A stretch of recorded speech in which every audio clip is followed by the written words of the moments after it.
Good morning and welcome to our live stream here at Pleasure for Health podcast.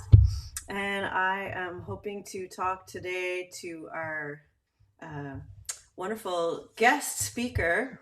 I think she's here with us now. Are you there? I'm here. Yes, I'm finally here. That's awesome. Good morning. It's nice early on Monday morning, but this will get you excited about the week, I think, because this is an awesome topic to talk about. The start of life or the start of your week. Leslie is a body-based psychotherapist, perinatal, specializing in perinatal psychotherapy, and also a bioenergetic therapist, which I look forward to hearing about.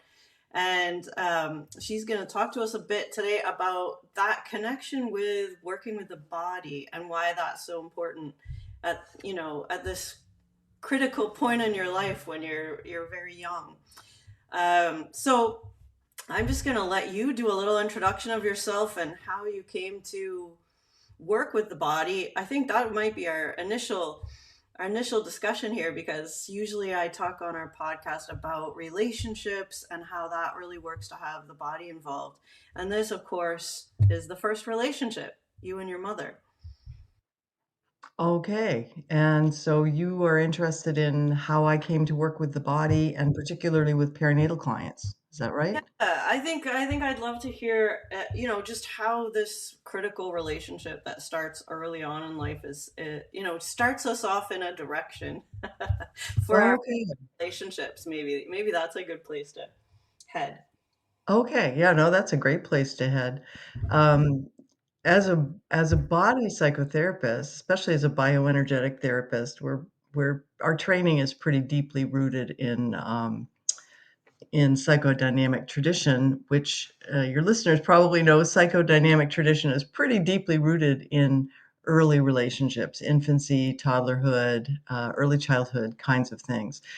The idea there is that things that happened to us when we were very small, and I should say that almost everything that happens to us when we're very small happens in relationship because we're not really capable of taking care of ourselves. But the things that happen to us when we're very small create really lifelong patterns of functioning. And um, so that's sort of where we begin. Babies are a wonderful way to think about communication and interaction from a nonverbal perspective because they don't have a verbal perspective to share with us, but they are really good at letting you know what's going on. And Oh, interesting. adults, I'm just gonna jump in there because, I work, as many of my listeners know, I work with intimacy and sex coaching, and one of the biggest things that comes up is this, like, do I have to talk about everything? Do I have to say everything? Does it have to mhm, be in words, or do we actually do a lot of our intimate moments, by touch, by just sounds, those kind of, those are the kinds of sounds that come out as a baby and also in our later intimate relationships. So I think that's very cool that, you know, just to put it in perspective, this is where it starts, with just sound, with just touch, with just having that unspoken relationship. sound, touch, and like full on skin to skin body connection, Mhm. which after infancy, we don't generally get that until we do start creating intimate relationships with others. So it's I don't know how one would study it. Maybe this is something you know about, Elsa, but I would be so interested in what does get evoked in like early intimate contact, early in a person's um, adult sexuality. You know, what comes up that would be clearly related to infant experience? And it's a great question. Do we have to talk about everything? And sometimes we do because everybody's interpretation of what's going on isn't the same. But often communication happens, so much communication happens all the time with all of us below the surface of verbal communication. Yeah, So, I think this actually gets into. the feeling of safety, which I think is probably what you talk about a lot with mothers and babies. You want the baby to feel safe and satisfied and, fed and comfortable. And really, that's exactly the same thing when someone is looking for a relationship later in life. They're looking to feel safe. And so potentially the one of the most helpful things we can do as somatic therapists is help people have some language around and realize, clarity around what makes me feel safe in my body. Mm. Mhm. And while infants are a good example because they don't have a concept of safety, they just have a body experience of feeling like everything is okay. Um, I think that's also helpful. When we start using language around safety, it implies that there's unsafety and there's danger and there's all of these kinds of things. But generally for infants, the issue is somatic. My stomach doesn't feel good, or my body temperature is changing and it doesn't feel good, or I can't find the eyes of someone I love and or someone I'm connected to. I shouldn't say love in that way. And so those are the kinds of distress items that can happen pretty readily with an infant. And they're also the kinds of distress items that an adult who's paying attention can address. And addressing those things, we address them with infants in the ways that we address them with our lovers. We stroke the face, we hold the body close, we use humming or gentle sounds. We do all kinds of things spontaneously. And this is genuinely spontaneously out of, I don't know, some ancestral instinct or something. We do these things with infants, and those are behaviors that serve us in other relationships as well.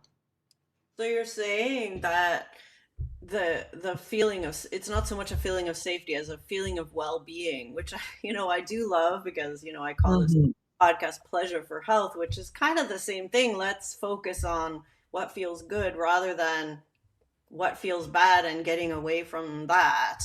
Mhm. Because whatever you focus on, you get more of. That's kind of a Yes, I've always loved the title of your work. The Pleasure for Health has always really tickled me for ever since you started it. And part of it is because of a lot of work that I've done with clients with PTSD, not my perinatal clients, but other clients who have suffered so much with that disorder that getting to a neutral place feels like the best they can get. Mhm. And I beg to differ, right? I don't think that's okay. I don't think getting to neutral is okay. We the great gift of being alive is that we have the capacity for pleasure and being able to reach out for that. It's really important. And in the perinatal period, of course, poor mothers. Well, you had 4 children in short order, so you know that feeling of so many demands and so much to do and no sleep. And am I tweaking anything in you when I say those things? It's all in the far distant past, but yes. Well, mine are even further away, but I can remember what that felt like. And the idea of pleasure sometimes is, it's an idea. Hmm. So one of the things that I really want to encourage perinatal women to do is to be able to notice the moments that are pleasurable, and that often involves, allowing yourself to stop the internal chatter and just notice where in your body do you feel okay, and Hmm. is there any place in your body that you actually feel good? And frequently, those contacts with the baby, even though, trying to quiet a screaming baby can have a lot of distress attached to it for the mom, once that settling happens, or even the gentle touch on the cheek, those things can be immensely pleasurable to the mom as well as to the baby. So I think that's not a bad place to start, but it's also kind of a shock to people who come into therapy feeling so totally terrible that we would be looking for where's the pleasure in your life. Um, That but I actually, think that it's critically important. yeah, and that brings up exactly kind of where my head went when you were saying that was like, that's so great. And of course, I actually do have people that are ashamed of feeling good, you know, Mm. with their babies. Whether that's because they feel they should be spending more time with their partner or the baby's father, or their, current partner or other children. But it's hard for a mother to just sink into that feeling of pleasure with, the recent addition to their family or the baby. So what would you say about that idea of shame coming into that really quickly?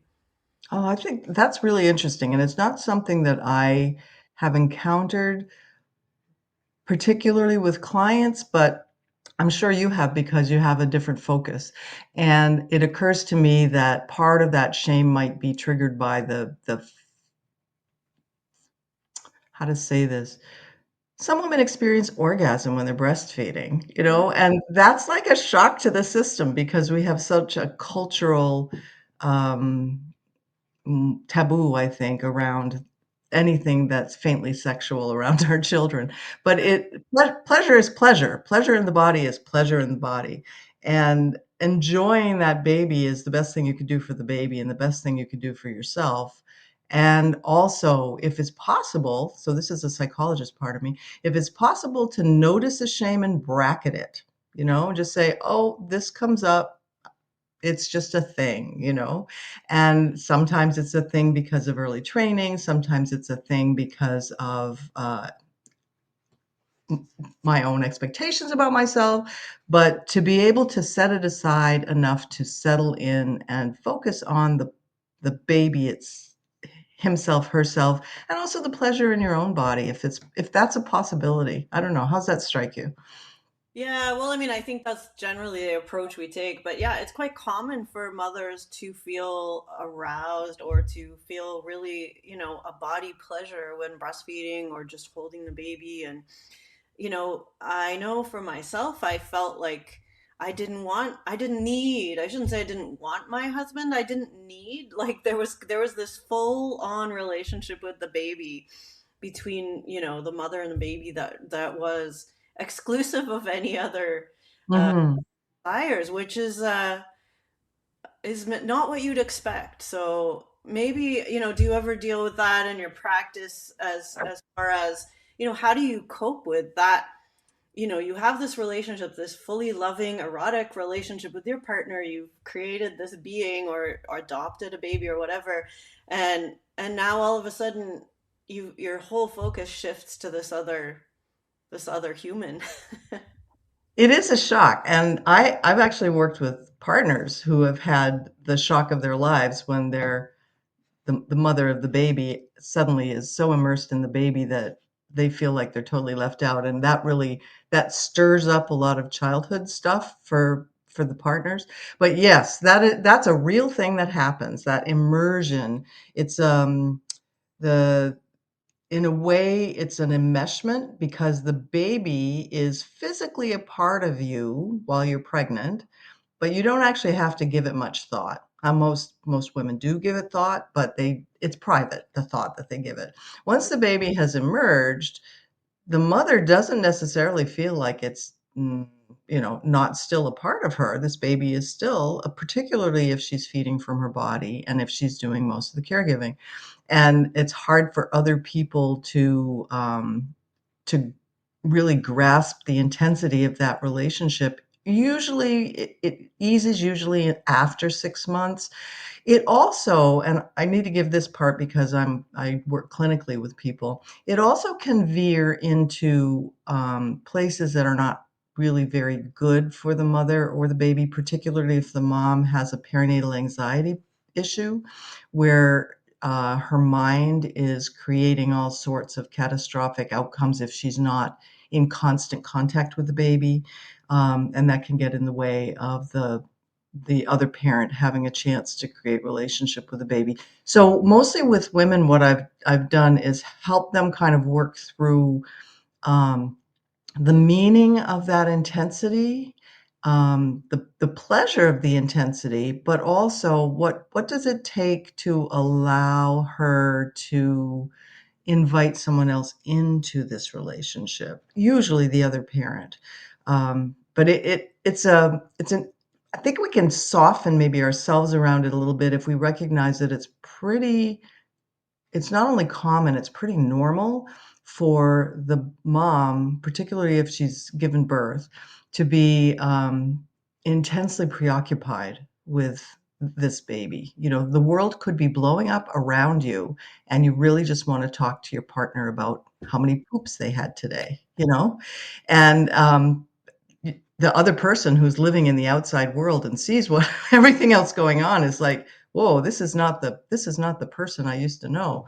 But Mhm. it's not a permanent condition. So I don't know. Did that address what we were talking about? Yeah, it strikes me just as you, I mean, this isn't something I've thought about before, but as you were talking about that, it's kind of like the in love, falling in love, what do we call it? The honeymoon period in a relationship. Yes.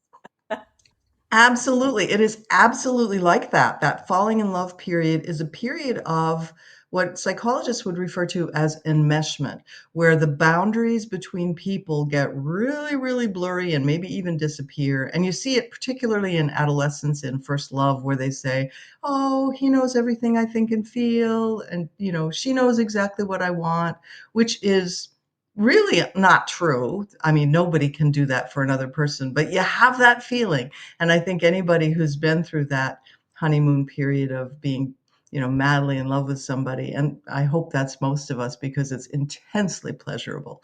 I hope many people have had that. But yes, having the new baby is just like that. And kind of more intense because it's not as reciprocal as one might like, meaning that the new baby might lie in your arms and look at you adoringly, but that new baby is not meeting any of your actual needs, um, Right. which, you know, Well, your need to nurture maybe, but not many other things. yeah, yeah, yeah. And I'm wondering too, so this is something also that shows up in my work with later relationships, is that people are potentially looking for that. They're looking for the Mm, whatever hit that is about the honeymoon period or that enmeshment. There must be some physiological stuff that goes on there, that kind of makes us crave that. And I'm mhm. and then they feel that once that period is over, there's no point in having a relationship in a way. So they are continually looking for that honeymoon totally involved relationship. And I wonder, do you, this might be putting you on the spot a little bit, but what do you think of the idea that something in this experience of that very young baby with the mother, if we get a fulfillment there somehow with that relationship, do you think it's easier for folks to move through that honeymoon phase and realize that a real relationship requires lots more than just being, totally in love with someone? Well, Freud would say so. And so, you know, not that I by no means do I bow to Freud, but that actually would be consistent with that whole psychodynamic perspective, the idea that a person can get adequate care, adequate's such a shitty word. Sorry, such a poor word. You'll edit my bad words out, right? Anyway, a person can get care that actually meets all their needs, at least theoretically, and then they're ready to move on to the next level of development, whatever that might be. So, if when you're a baby, you get pretty good care, responsive and sensitive, and there's a whole bunch of research literature about both of those words and how they're defined, you have someone who watches over you and who is delighted when you try new things and is happy to welcome you back when you stumble and fall. You get all of that when you're young, then you don't always need every other important relationship in your life to represent that ideal parent. Hmm. And while we can really enjoy it, you know, enjoy the pleasure of it while it's happening, um, as an adult person, you can also know that that's a stage of a relationship, it's not a relationship, because you're really only relating to the part of the person that is reflecting you, just like in infancy. That's what we do with infants is we reflect the baby back to them. And Yeah, so that's in a these enmeshed relationships, your partners, if you look at rom-coms, for example, or romantic fiction, it's always about the other person thinks I'm so wonderful, the other person tells me I'm beautiful, the other person tells me I'm hot. All these things, it's all about being mirrored in the best possible light. mm, And that's a lovely part of a relationship, but it's a tiny fraction of a whole relationship, as we know. hmm. But you make an excellent point that if people expect that their relationships are going to persist in that reflective and meshed kind of mode, it's inevitably going to be crushing when things shift, because they do shift. Yeah, so I wonder if, you're doing this type of somatic body psychotherapy with pregnant and postpartum women. Do you ever like, I know you're focusing on that period of enmeshment, so maybe there's not time, but if you do see clients on an ongoing basis, do you help them through this, the terrible twos, let's say, when the baby is suddenly becomes its own person or something like that? Do you help your clients through that period of adjustment to maybe a more whole relationship? Oh, that's an interesting. So this is really interesting because, yes, of course, yes, I've a lot of people I've seen on a longer term basis, many of whom had pre-existing issues before they became pregnant. So those issues don't go away just because you have a baby. In fact, they're often exacerbated. But I don't think I ever thought I love it when I talk to you. I don't think I ever thought before about how parenting a child through development allows you as an adult to mature into thinking about your adult relationships. But yes, um, so that's sort of that's the meta answer. Now the actual answer here is every stage of an infant's development pushes more buttons for the mom. And the buttons that get pushed are the ones that are left over from her own experience. So if her parents had a difficult time with her as a toddler, and if she had a very reactive parent, for example, who couldn't tolerate tantrums, then it may be when her child tantrums, she becomes extremely agitated and she just feels like something terrible is going to happen any minute. And that feeling will make the child's tantrum so difficult for her to cope with. Whereas another parent whose experience was that their parents just dealt with tantrums, oh yeah, well they're having a tantrum, we're going to soothe them when they come out of it. They may not find the tantrum to be so hugely distressing, and they can cope with it more without upset. So I don't know if that helps. We know there are ways parents can respond to kids as they develop, particularly through toddlerhood, that help to support that child's attachment to the parent. Hmm. And that's mostly about acknowledging and identifying and meeting emotional needs, which is not at all the same thing as being overindulgent. I just need to be clear about that. It does often involve setting limits. But what's interesting to me is that what parents find challenging is what gets evoked in them through implicit memory from their own childhood. Right. So you're really, I mean, I think any psychotherapist is probably working with all this stuff because we all have an experience, and probably none of us had perfect parents. So we're all working through our relational needs, desires, memories, wants as we kind of move through all these stages of having a child. Hmm. I think you're right. And of course, you and I share that orientation. Um, having a child taps us from a different direction. It kind of it's like a tap on the shoulder, a reminder, but it's a body-based reminder, and I think that's the part that I find most intriguing. So when you had an experience, for example, if you had experiences with a parent who couldn't control herself when you were oppositional, when you were 1.5 or 2, um, somewhere in your body, you're going to get really, really agitated and scared when your child can't control themselves at 1.5 or 2. Yeah. Your head will say, I'm never going to parent the way my mother parented me. You will have that plan in your frontal cortex, but your body has a different story. And your body's story is, oh my God, something terrible is going to happen. And because something terrible is going to happen if this child doesn't stop melting down all over the place, then sometimes parents intervene in ways that are maybe a little harsh or maybe over the top, or maybe they collapse and disappear and leave the child isolated to deal with their own feelings. And this is like, I want to emphasize, this is not abusive parenting. This is like normal parenting. This is stuff that happens in people's everyday lives. And as long as we make a connection back with our kids, most of the time, everybody's going to tolerate this okay. But when we have that body feeling of something terrible is going to happen, we don't even have words for it. Um, we use I wonder if you have heard of this. We use a shorthand. We call it shark music.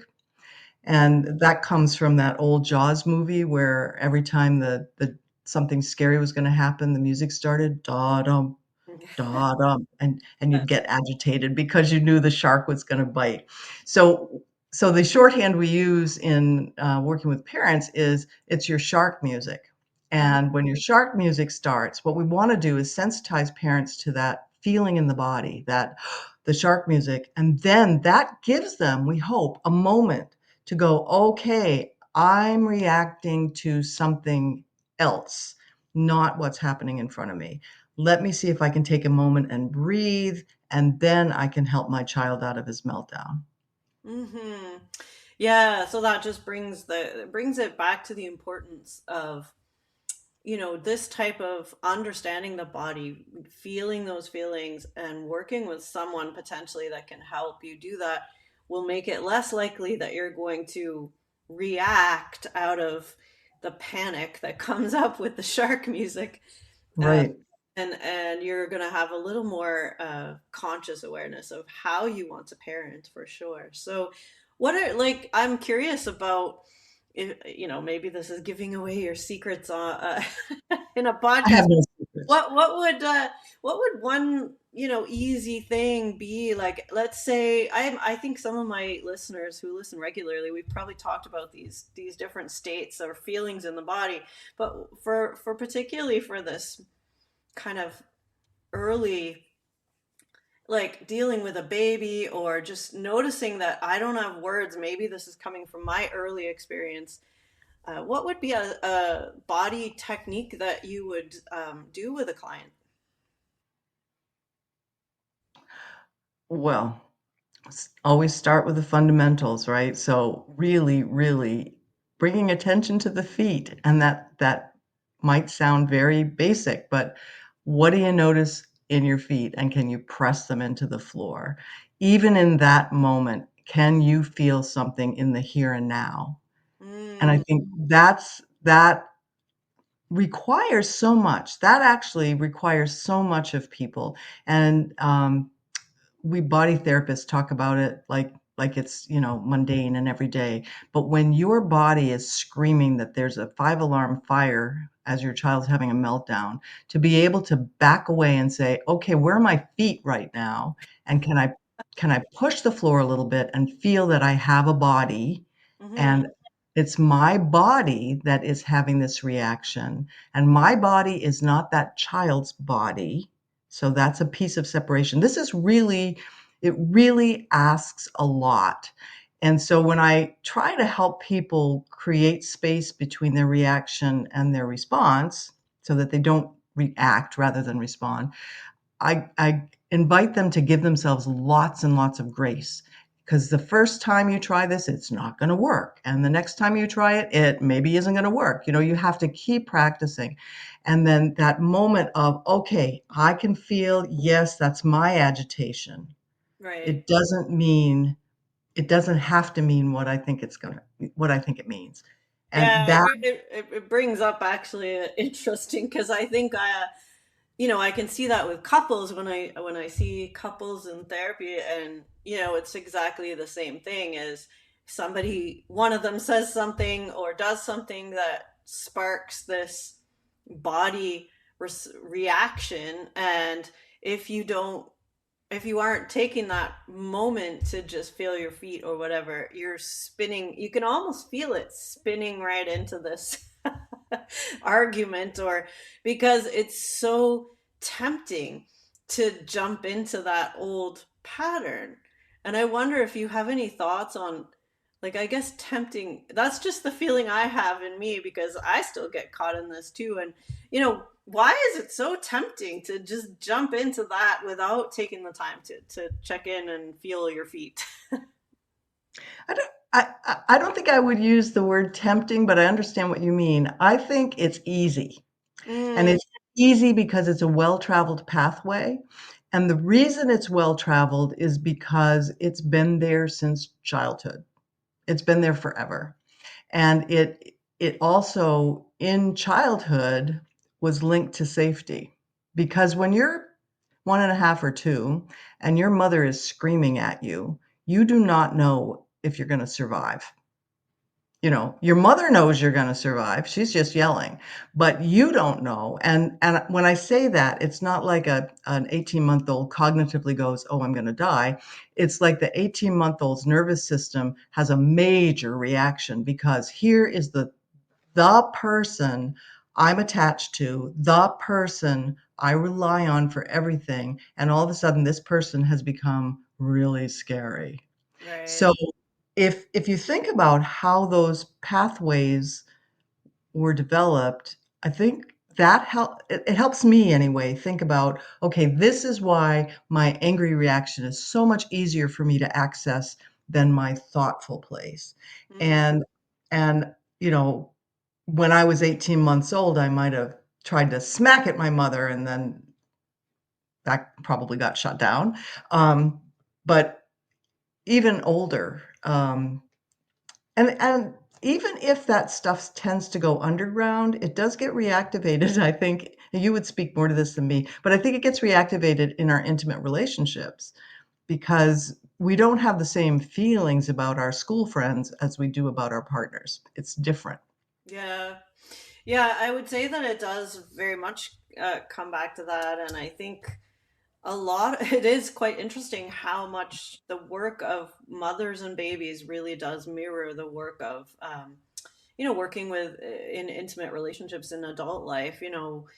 It's very similar. It's a lot of the same stuff, trying not to not to jump into those easy patterns, and to really work very hard to stay connected to your own body and being separated from the other. So I think, it's just so apt to really work with mothers and babies in this way, even if it's just to give both, all of the whole family system, really, both parents or all the parents and other children, just ways it gives them an opportunity to start building these resources, because you're gonna need them. Mhm. You're gonna need them when it comes to, later life. I mean, this is maybe getting off on a different topic, but a lot of people now are looking to, artificial intelligence or chat GPT for relational uh, options, because you don't have to lose that connection. They can, it's just always what you want to hear, and it's always the way you want to hear it, and there's no pushback. And so, I do think we're finding potentially less and less places where we actually have to do this type of, what would you call it, like, conscious, aware, body centered, self. work. I mean, I hate the idea of work. I kind of like to keep it in the pleasure arena, but it does sometimes feel like work. Oh, it definitely feels like work. And also, some of us find great pleasure in work. So I think that piece is that's part of it. But this notion, I hadn't thought about that before, but you really tapped into something that is frightening. The idea that your chat companion, your AI companion, is meeting your needs. Um,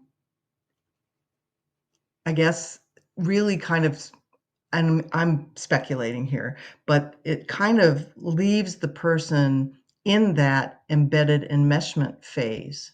Your chat companion meets your needs because they don't have any needs. That's right. Yeah. They're like the perfect, idealized, totally unrealistic cause of postpartum depression version we have of motherhood, right? The idealized mother who just is there to meet your needs. Holy cow. So I don't particularly want to live my whole life in an infantile relationship with my partner. I would like to be in an adult relationship, and that requires digging out my own stuff, right? Sorting out what happened to me in my life. Where do I have reactions? What can I do to remind myself that I might be reacting to something that happened to be long ago and not to what's happening right in front of my face? I mean, those are complicated lifetime.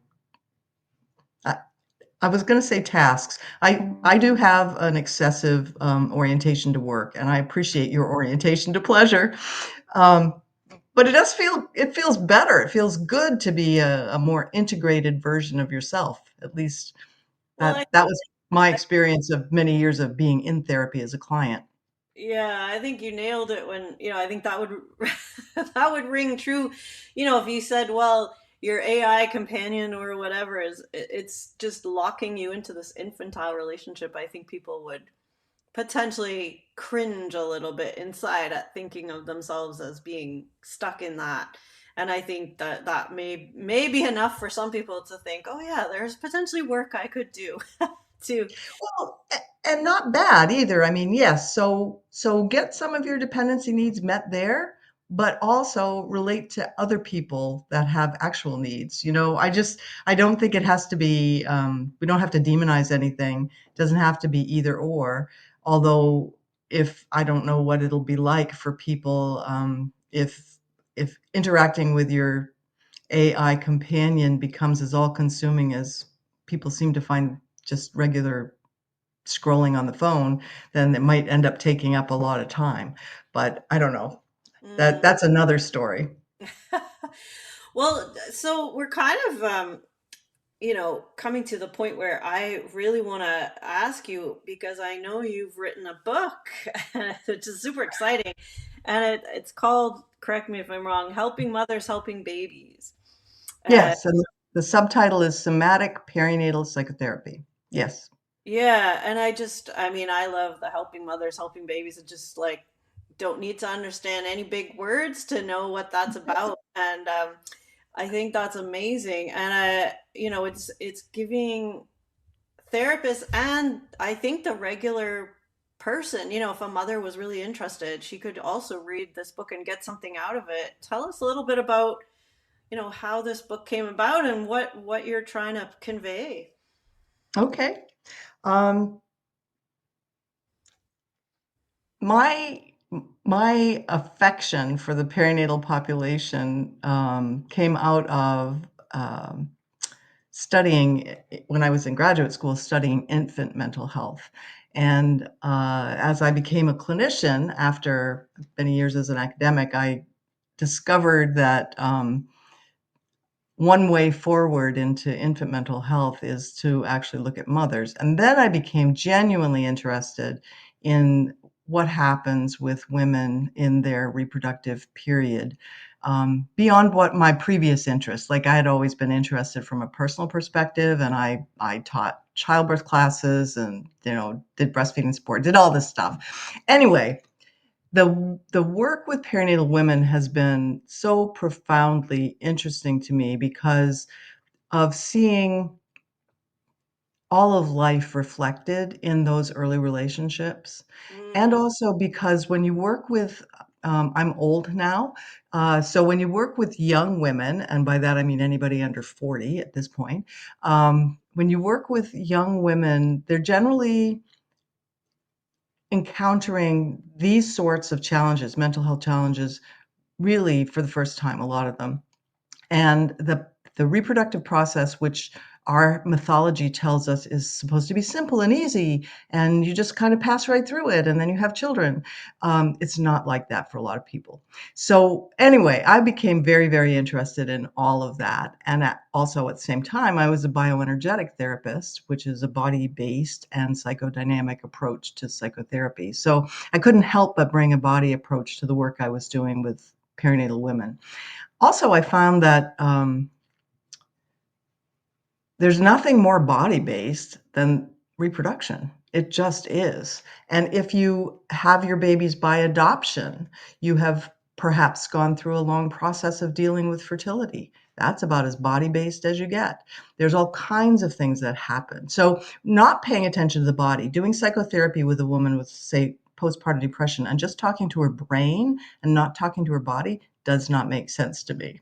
mm, So I wrote the book primarily for, with this was my audience in mind, therapists who are trained as talk therapists, but want to be able to have the same feeling I had, want to be able to bring the body in, because women come in and they want their bodies in the therapy room. They don't want to just be a talking head. But I also wrote the book with the idea that it should be very accessible. So I try to really minimize any jargon and, it's there's not a lot of excessive research references and that sort of thing. It's pretty straightforward. It's illustrated. It has exercises. And in somatic psychotherapy, the way we work, always the way we train and the way we work, is that the therapist does the work themselves. So when we're training in bioenergetic therapy, for example, part of our training is a requirement to do a lot of personal bioenergetic therapy. So we have experience doing all of these somatic moves, these somatic exercises. We know what it brings up in our own bodies. And that helps us know where our sensitivities are and where our blocks are, so that when we relate to our clients, we relate from a place of really knowing ourselves. Also, if we're doing an exercise or inviting a client to do an exercise, we're not asking them to do something we've never done. So the book is full of exercises. There's 46 exercises in the book, and they start with super simple but not simplistic grounding and breathing. And there's a lot of information on how to introduce these kinds of pieces to clients. And I think I had to watch myself. I do tend to be very I have a big heart for perinatal women. It's such an important and sensitive period of life, and I just trust that the therapists who work with perinatal women bring their own big compassion to the work. But I think I might have overdone it a little bit. Anyway, there's a lot in the book about what it's like to be living in a perinatal period. mm-hmm. So, exercises, there's case examples. It's, uh, it's as accessible as I could make it, illustrations, and also, there's a link in the back with a link you can go to download an exercise journal for yourself, where you just can keep a record of how you feel as you're working through those 46 exercises. Wow, it sounds really a really valuable resource for especially therapists wanting to move into this somatic arena, which I think is, almost a requirement. At least maybe you and I are just in the circles, but I think that so many people are looking for somatic body inclusive psychotherapy these days. So, having this type of resource out there just strikes me as so useful. And like I said, I would even recommend it for those of us working in the erotic or intimacy relational space. because of everything we talked about today, these kind of patterns that get started in infancy and move through with us, and the way that we relate to others in an intimate way just does mirror so much of what you've been talking about around babies and moms. Hmm. So, Yeah. sorry, did you want to add anything else?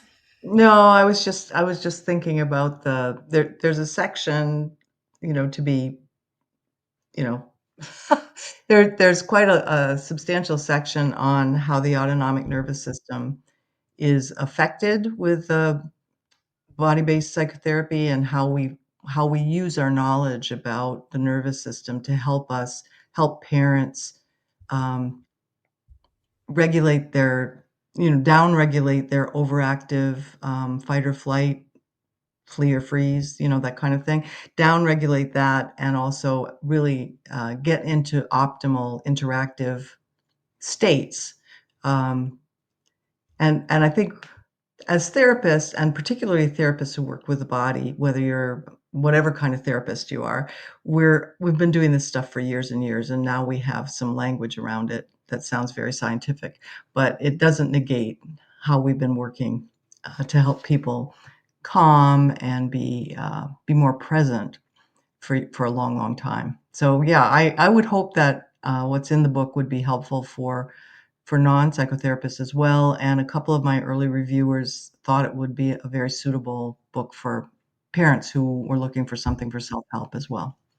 Yeah, and I'm even this is I could go off on a whole nother talk, but I do find my children are now all in their 20s, and I do notice I laugh about this with so many mothers of what you would potentially term adult children.